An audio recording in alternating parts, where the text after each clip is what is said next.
नमस्कार दोस्तों। आज मैं आपके सामने एक छोटे से बच्चे की कहानी सुनाने जा रही हूँ जिसका नाम था मुरली। किसी गांव में एक पुजारी अपने बेटे के साथ रहता था। पुजारी प्रतिदिन ठाकुर जी व किशोरी जी की सेवा मंदिर में बड़ी श्रद्धा भाव से किया करता था।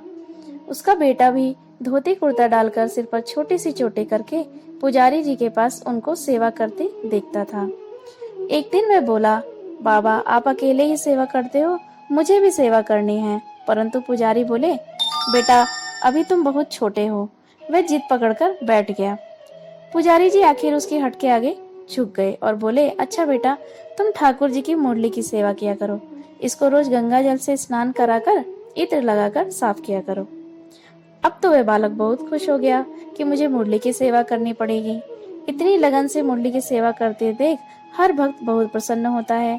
तो ऐसे ही मुरली की सेवा करने से उसका नाम भी मुरली पड़ गया। अब तो पुजारी जी ठाकुर और ठाकुराइन जी की सेवा करते और मुरली ठाकुर जी की मुरली की सेवा करता था। ऐसे ही समय बहुत अच्छे से बीत रहा था। एक दिन पुजारी जी बीमार पड़ गए।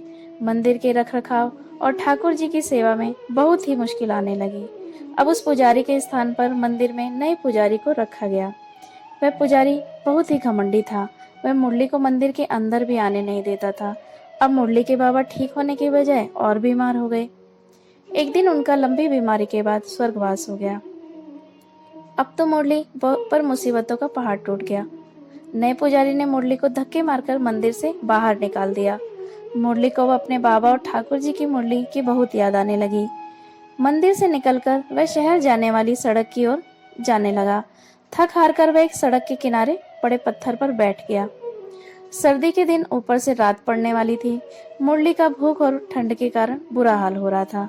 रात होने के कारण उसे थोड़ा डर भी लग रहा था। तभी ठाकुर जी की कृपा से वहां एक सज्जन पुरुष रामपाल की गाड़ी निकली। इतनी ठंड और रात को एक छोटा बालक जो सड़क के किनारे बैठा देखकर वह गाड़ी से नीचे उतर कर आए और बालक को वहां बैठने का कारण पूछा। मुरली रोता हुआ बोला कि उसका कोई नहीं है, बाबा भगवान के पास चले गए। तो सज्जन पुरुष को मुरली पर दया आई, क्योंकि उसका अपना बेटा भी मुरली की उम्र का ही था। वह उसको अपने साथ अपने घर ले गया। जब घर पहुंचा तो उसकी पत्नी, जो कि बहुत घमंडी थी, वह उस बालक को देखकर अपने पति से बोली, ये किसको लेकर आए हो? वह व्यक्ति बोला कि आज से मुरली हमारे साथ ही रहेगा, इसका दुनिया में कोई नहीं है। उसकी पत्नी को बहुत गुस्सा आया, लेकिन पति के आगे उसकी एक ना चली। मुरली उसे एक आंख भी नहीं पाता था। वे अवसर की तलाश में रहते थे कि कब मुरली को हानि पहुंचा दे। एक दिन वह सुबह 4 बजे उठी और पांव की ठोकर से मुरली को मारते हुए बोली कि उठो, अब कब तक तुम मुफ्त का खाते रहोगे? तो मुरली हड़बड़ा कर उठा और बोला, माँ जी क्या हुआ? वह बोली कि आज से बाबूजी के उठने से पहले सारे घर का काम तुम्हें ही करना है। मुरली ने हाँ में सिर हिलाया और काम करने लगा। अब तो प्रतिदिन ही माँ जी पाँव की ठोकर से मुरली को उठाती और काम करवाती। मुरली उस घर के बने हुए मंदिर के बाहर चटाई बिछाकर सोता था। रामपाल की पत्नी उसको मंदिर में जाने भी नहीं देती थी। इसका कारण यह था कि मंदिर में रामपाल के पूर्वजों की बनाई एक चांदी की मोटी सी ठाकुर जी की मुरली पड़ी हुई थी। मुरली ठाकुर जी की मुरली को देखकर बहुत खुश होता था। तो उसको रामपाल की पत्नी, जो उसे ठोकर मारती थी, दर्द का उसे एहसास भी नहीं होता था। एक दिन रामपाल हरिद्वार गंगा स्नान को जाने लगा तो मुरली को भी साथ ले गया। वहां गंगा स्नान करते हुए अचानक रामपाल का ध्यान मुरली की कमर के पास पेट पर बने पंजों के निशान को देखकर वह हैरान हो गया। उसने मुरली से इसके बारे में पूछा तो वह टाल गया। अब रामपाल गंगा स्नान करके जब घर पहुंचा तो उसने ठाकुर जी और किशोरी जी को स्नान करवाया और बाद में हमने पूर्वजों की निशानी ठाकुर जी की मुरली को भी गंगा स्नान कराने लगा। तभी उसका ध्यान ठाकुर जी की मुरली के मध्य भाग पर पड़ा।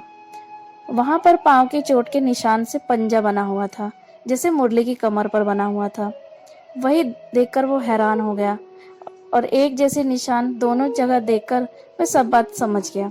रात को अचानक जब उसकी नींद खुली तो उसने देखा कि उसकी पत्नी मुरली को पांव की ठोकर से उसी स्थान पर उठा रही है। उसको अब सब समझ आ गया। रामपाल को उसी रात कोई काम था, जिस कारण रामपाल ने मुरली को रात को अपने कमरे में ही सुला लिया। अब रामपाल रात को मंदिर में ठाकुर जी को विश्राम करवाने के बाद दरवाजा लगाने के लिए कांच का दरवाजा मंदिर के बाहर की और खुला रख कर आ गया। उसकी पत्नी रोज की तरह आई और ठोकर मारकर मुरली को उठाने लगी।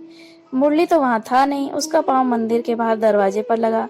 उसका पैर खून खून हो गया। वह दर्द से चिल्लाने लगी। उसके चिल्लाने की आवाज सुनकर रामपाल बाहर आया तो उसने देखा और बोला, क्या हुआ?